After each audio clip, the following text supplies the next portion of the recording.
Okay, so we're in Perek of Hilchos Beis Habechirah, and the goal of today is to explain the uniqueness of the Rambam's opinion in the structure of the Heichal, which is, there's two general things which makes the opinion of the Rambam unique from all the other Rishonim. Now, I'm not going to be able to get into all the details, obviously, but to give a general picture, I'm assuming that a lot of the people that are going to listen to this already know what I'm going to say today, or at least most of it, but I was thinking about different things to say on this topic, on Perek of Hilchos Beis Habechirah, and I realized that anything I'm going to say, I'm going to need to give this introduction. So I decided to give the introduction without anything else. So this is it. First of all, the first thing which makes the Rambam's opinion unique is how the Rambam describes the time. The Heichal, which for what we're discussing right now, the Heichal is the Kodesh and the Kodesh HaKadoshim. So the Heichal was surrounded on four sides. In the front, in the Mizrach, there was the Ulam. The Ulam was a room that you went in before you went into the Kodesh, which you discussed already last time. And then on the other three sides, the Heichal was surrounded by the time. So the Mishnah in Maseches Midas describes the time that there were 38 time. The 38 time were divided into 3 floors. Each floor had 13 time, besides for the top floor that was 1 ta less. So in each floor there were 5 time on the right side of the Heichal, 5 time on the left side of the Heichal, and 3 time in the back of the Heichal. So Rashi describes this as little rooms which went around the entire, with all the rooms together, surrounded the Heichal. So if you wanted to go around the Heichal, you had to go through all these rooms. Each of these rooms was directly connected to the wall of the Heichal. So there are a bunch of little rooms. The Rambam disagrees. The Rambam holds that the time were long corridors, which meant along the entire length of the Heichal. So each of the time, it's not that all the time together surrounded, all, according to Rashi, all 5 time together covered one side of the Heichal. According to the Rambam, each one of the time covered the entire side of the Heichal.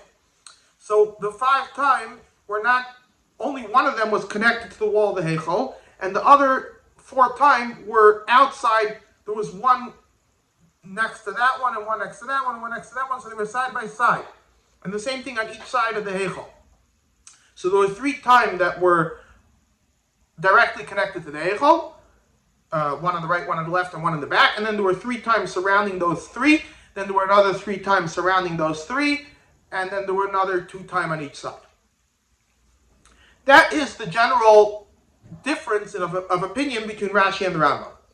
Now, the Achronim asked a lot of questions on the Rambam, some of them in technicalities, and some of them in how to try to understand how the Rambam's opinion fits with the wording of the Mishnah, which seems to fit better with Rashi.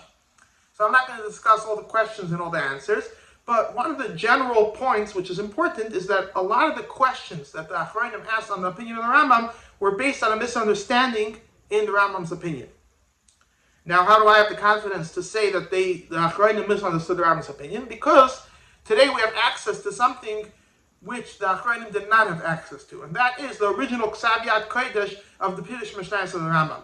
The Rambam wrote the Pirush Mishnayos, and he wrote it to be copied, and over generations it was copied over many times, and through many, many copies, the pictures that the Rambam drew to describe, to explain what he was saying, were messed up over time. When you have one person copies and another person copies that, and another person copies that, the pictures get messed up. So based on that, the Achronim did not understand the Rambam's opinion of the Yitzim. The Yitzim are these things which the Mishnah describes, without getting into what exactly they are, that the Mishnah describes that the bottom one was more narrow, then it became, the second one was wider, and the third one was even wider. So Rashi explains that the wall of the Heichal on the bottom was very thick, and the Yitzim, based on the thickness of the wall of the Heichal, that's how wide the Yitzim were. So when the wall of the Heichal is thicker, the Yitzim were more narrow, and on the top of the wall of the Heichal, where the wall was more narrow, the Yitzim were wider. The Rambam has a whole different approach to the Yitzim. It's a whole different thing. But because the Achronim did not have the picture that the Rambam made of the Yitziyim. They understood the Yitziyim the way Rashi describes the Yitziyim, and based on that, they had a hard time understanding how the Yitziyim would fit with the time according to the Rambam. But the Rambam had a whole different understanding, so according to the Rambam, all those questions fall apart. So that's one point. Another question which the Chayim asked on the Rambam, which I truly haven't found a completely satisfying answer, is how the Rambam explains the Mishnah of the Tah that had 5 doors. The Mishnah describes it all the time. 3 doors and one at the time had 5 doors. And I'm not going to get into the details now, but it is an interesting discussion if you're trying to properly understand the opinion of the Rambam, to try to figure out how the Rambam would explain which Tah had these 5 doors and what exactly these 5 doors were. Another interesting question on the opinion of the Rambam, which the Achronim asked, is that the inner Tah, according to the Rambam, had absolutely no access to sunlight. According to Rashi, that they were one after the next, all of them were connected to the wall of the Heichal, and they were also all connected to the outer wall, the wall that surrounded the time. So they all had access to sunlight. But according to the Rambam, that the times surrounded each other, the inner Tah, which was on the bottom or the middle floor, had absolutely no way of getting any sunlight. Now, these days, that wouldn't be a question because you have light bulbs. But in the olden days, if you had no sunlight, then you had no light at all, then it was pitch black. So the Achronim didn't really like that about the Rambam's opinion. What's interesting, there's a mimer from the Tzemach Tzedek, where the Tzemach Tzedek doesn't reference this Rambam, he doesn't reference the question that the Achronim asked on the Rambam, he just says, as a matter of fact, that the time had no light because they were from Bechinas Yashas Chayshach Sisvei. So it seems that the source for the Tzemach Tzedek is from this Rambam, but the Tzemach Tzedek doesn't actually say it. He just says it as a matter of fact that the time didn't have any light. And this fits with the Al-Pi Kabbalah, what the point of the time is. So that is the time part of the Rambam. Then there's another discussion. Another thing that's unique about the opinion of the Rambam is the shape of the Ulam. The Ulam was a room which you went into before you went into the Heichel. So according to most Rishonim, the Ulam was only in front of the Heichel. Now, the Mishnah describes that the Ulam was wider than the rest of the Heichel. So those Rishonim, Rashi and the rest of the Rishonim understand that the Ulam together with the Heichel was a T-shape. The Ulam was wider, and the Heichel became narrower.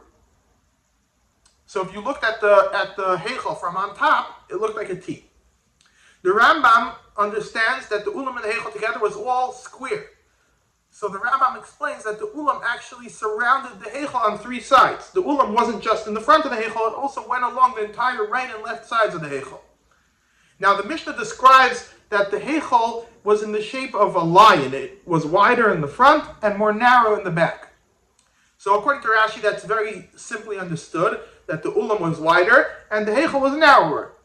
According to the Rambam, he has to explain not that it wasn't a square, but it was a square which became slightly more narrow in the back. It's called a trapezoid in English.